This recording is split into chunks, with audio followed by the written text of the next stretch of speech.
Hope you're all having a great day. Whole of England here, and welcome to another iteration of Ship Shorts, the concise ship guides for World of Warships. Today we'll be taking a look at the Tier 10 British Battleship, the Lion-class HMS Conqueror. Firstly, we'll quickly look over the ship's parameters to get a good idea of the good and bad points, then use that information to see how to best perform in the ship. To start, the most infamous thing about Conqueror is her HE shells.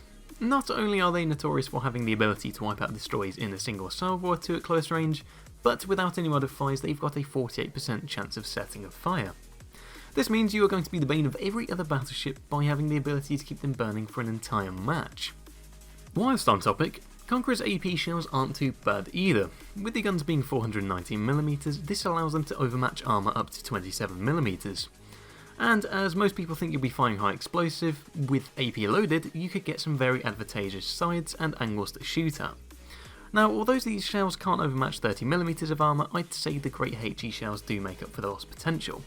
Alongside the damage they cause, these shells also have a somewhat tight dispersion of 302m, and the only downside being a slightly low sigma of 1.8. Now, the Conqueror's armour is adequate enough to bounce a lot of the shells it'll take, however one thing to note is it's certainly no tank.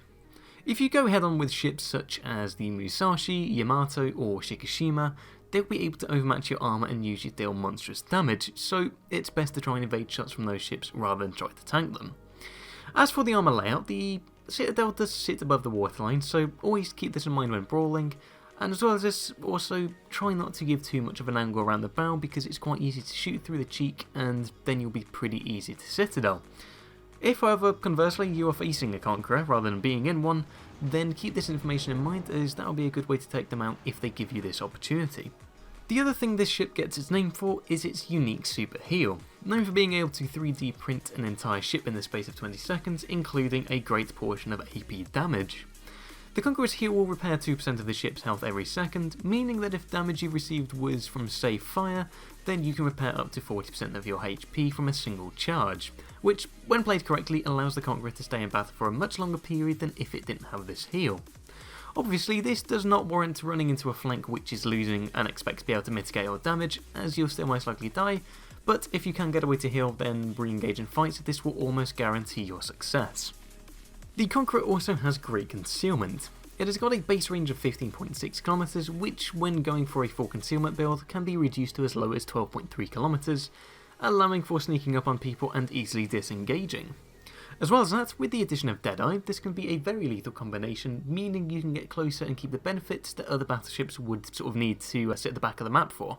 Conqueror has an average top speed of 29.5 knots without modifiers, but a pretty good turning circle of 940m, so is also very manoeuvrable, which comes in quite handy. Finally, the anti-air on the ship is pretty average. It really can't defend itself well from planes unless it gets a lucky amount of flak explosions to kill a squadron, but otherwise your best bet is to stick with a small group of ships for protection. As well as sticking together, you'll need to rely on your great manoeuvrability to avoid plane attacks. With the most important aspects of the ship covered, we'll now discuss playstyle.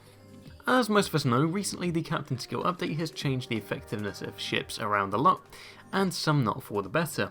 However, this update has only made Conqueror stronger.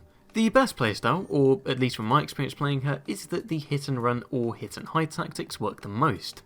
Due to the heal allowing you to heal pretty much all except torpedo and citadel damage, whenever you lose even half your HP, you'll be able to engage fights for a long time, then when you sustain enough damage, stop firing for 20 seconds to go undetected, making use of the good concealment, then pop your heal, and then once you've healed most of the way back up, you can just carry on with your fighting, usually to the dismay of your opponents who've been wearing down your health.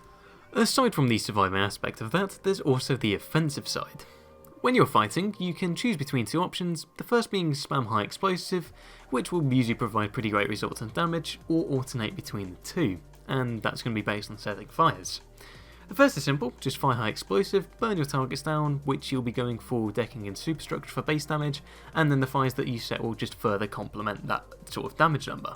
If instead you wanted to use two types of shells, then what you really want to do is to set a fire or fires on a target, wait for them to get extinguished, and then set more. At that point, the fire is going to be a permafire where you can use AP whilst the fire continuously damages them. From there, depending on their angle, you can possibly get more damage to a side or good superstructure hit. If they are heavily angling, then you can stick with HE of course, but that choice will differ with every engagement. To keep things concise, that's the general idea of how you want to play the ship, and if you have got any specific questions then let me know in the comments below and I'll be happy to answer any of your queries. Now I'll cover the upgrades and captain skills that can be used on the Conqueror. These aren't essential for success, but they are what I've had the best results in. If you have got any other loadouts that work for you, then reply to the pinned comment below, that way everyone can see other possible loadouts. Starting with upgrades, as a generally good loadout regardless of captain skills, I would go for the following. Main Armaments Modification 1, just for the improved main battery survivability, however there is also the Damage Control Party Modification 1 which is available in the Armory for 17,000 coal. This will extend the action time of that Damage Control Party by 40%, however if you are playing conservatively enough this shouldn't be necessary. For the second upgrade, I'd go for Damage Control Systems Modification 1, which will reduce your chances of being flooded or set on fire, which is generally good for your long-term survivability. In the third slot, I'd pick Aiming Systems Modification 1, primarily for the benefit of reduced main battery dispersion, but also improves the secondaries. Then the Steering Gears Modification 1 for the fourth slot, which will allow you to react more quickly to incoming shots or torpedoes with a faster rudder shift time. For the fifth upgrade, if you've not got the unique upgrade Enhanced Engineering Systems, then go for Concealment Modification 1, as that'll make you incredibly stealthy and allow Deadeye to come into effect for a lot longer, otherwise the unique upgrade will make your ship incredibly manoeuvrable to the point where you can dodge an impressive number of shots. Finally, for the sixth upgrade, I'd go for the Main Battery Modification 3 to reduce your reload time. So you can get your reload to just over 26 seconds, however this does come at a cost of the turret rotation being slowed down by 13%. If, however, you have got the unique upgrade, then that can be mitigated pretty much entirely because obviously that gives you a 13% increase in speed, so it's basically like nothing has changed if you go for the reload buff. And if you do want to learn any more about the unique upgrade for the Conqueror, I do have a short video covering all of the stats, which you'll see in the card above. Now for the captain skills, there are many variations you can go for, but this is a good all-round loadout which can obviously be altered to suit your preferred style of play. What I go for is the following. For the Tier 1 skills, I choose Gun Feeder and Emergency Repair Specialist. For the Tier 2 skills, I'd go for Grease the Gears and then either a choice between Vigilance or AA Gunner, depending on whether you're having the most problems with torpedoes or carrier strikes. And then for Tier 3, Adrenaline Rush. And then the remaining 12 points, I'd spend them on 3 Tier 4 skills. Those being Concealment Expert, Emergency Repair Expert and Deadeye. The order of which you allocate those, if you've not yet got a 21 point captain, is entirely dependent on your playstyle.